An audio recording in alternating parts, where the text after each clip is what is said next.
মসজিদের মেম্বরে সব কথা বলতে দিত না।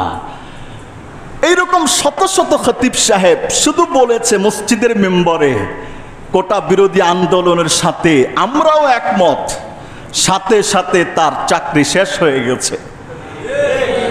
তুমি আল্লাহর কথা, মজলুমের পক্ষে অবস্থান করার কথা বলেছ, আল্লাহকে খুশি করার জন্য তুমি চাকরি খেয়ে দিলে একজন আলেমের, একজন আলেমী দিনের চাকরি আল্লাহর কথা বলার কারণে যে বাদ দিতে পারে, নিঃসন্দেহে আল্লাহর কাছে তার জান্নাতের জামানত চিরদিনের জন্য বিনষ্ট করে দেওয়া হয়েছে।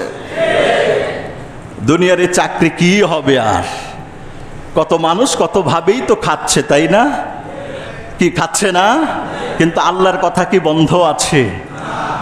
গেল সপ্তাহে শত শত খতিবের চাকরি গিয়েছে।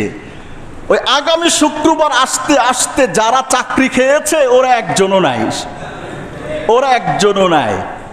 ওই নিপীড়িত মজলুম খতিবদেরকে ফুলের মালা দিয়ে আবার মেম্বরে বসিয়েছে। এটা নবুয়তের মেম্বার। এই মেম্বারে কে বসতেন?